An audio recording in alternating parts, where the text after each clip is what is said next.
ছন্দে ফিরছে সন্দেশখালীর রাধারানী হাই স্কুল।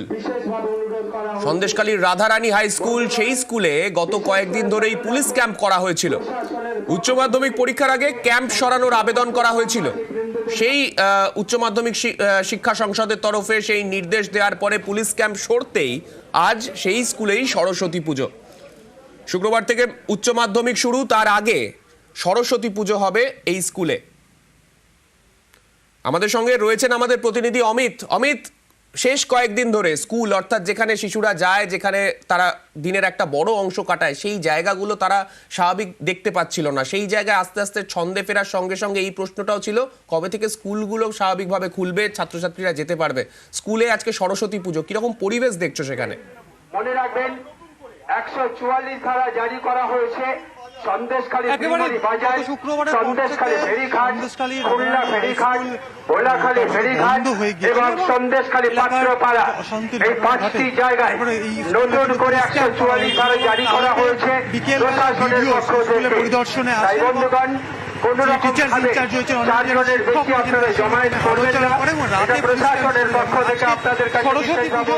আমি তোমার কথা স্পষ্ট শোনা যাচ্ছে না, আমরা চেষ্টা করব তোমার থেকে বিস্তারিত জানার। তবে এই যে স্কুলগুলো, যে স্কুলে শিশুরা আজকে থেকে যেতে পারছেন, তাদের অন্যান্য বছরের মতো এবারও সন্দেশখালীতে রাধামণি হাই স্কুলে সরস্বতী পুজো পালিত হচ্ছে, তাতে কিন্তু যথেষ্ট খুশি যারা স্বাভাবিক ছন্দে ফিরতে পারছে যে ছাত্রছাত্রীরা, তারা।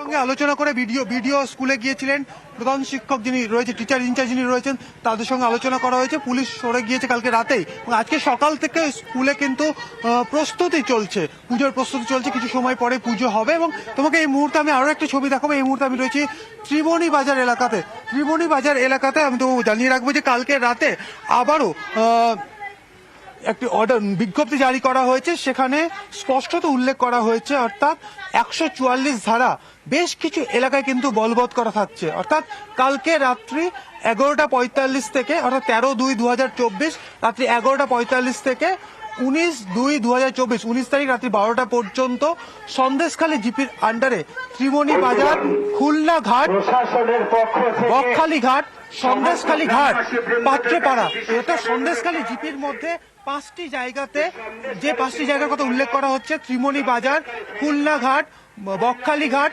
সন্দেশখালী ঘাট, পাত্রপাড়া, এই 5টি জায়গাতে 500 মিটারের মধ্যে কিন্তু 144 কিন্তু জারি করা থাকবে। অর্থাৎ কোনো রকম অশান্তি যাতে না ঘটে, নতুন করে কোনো রকম অশান্তি যাতে না ঘটে, কারণ আস্তে আস্তে নর্মালাইজ, অর্থাৎ স্বাভাবিক হচ্ছে। কারণ ত্রিমণি বাজারের ছবি একবারই দেখাতে বলবো, একবার আমার ক্যামেরা পার্সন মনোজকে। দেখো, আজকে সকাল থেকে কিন্তু আস্তে আস্তে দোকানপাট কিন্তু খুলতে শুরু করেছে।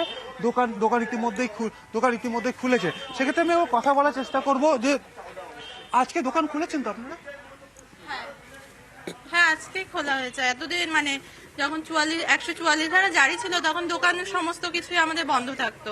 তো আজকে খোলা হয়েছে। কালকে যেহেতু 144 ধারা তুলে নেওয়া হয়েছে, সেই জন্য আজকে খোলা হয়েছে। তবু তো আজকে আবার দেখা গেল এখানে 144 ধারা জারি করলো। তাও আবার সব জায়গায় না, কিছু কিছু জায়গায়, মানে যেখানে বাজার আছে, যে 5টা জায়গায়, সেইখানেই 144 ধারাটা জারি করেছে। সেই স্বাভাবিক ছন্দে, যে স্বাভাবিক ছন্দটা হয়তো সন্দেশখালীবাসীরা দীর্ঘ কয়েকদিন ধরেই শেষে চাইছিলেন যে আগের মতো তাদের পরিবেশটা হয়ে যাক। এই যে অশান্তি, এই আগুন জ্বলছিল বিভিন্ন জায়গায়, এই ছবি হয়তো শিশুরাও দেখতে চাইছিল না। সেই ছবি হয়তো আস্তে আস্তে ফিরছে সন্দেশখালীতে, স্বাভাবিক ছন্দে ফিরতে পারছে সন্দেশখালী। এখন এটাই দেখার, এই পরিস্থিতি একেবারে আগের মতো কবে হয়ে যায়। ধন্যবাদ অমিত।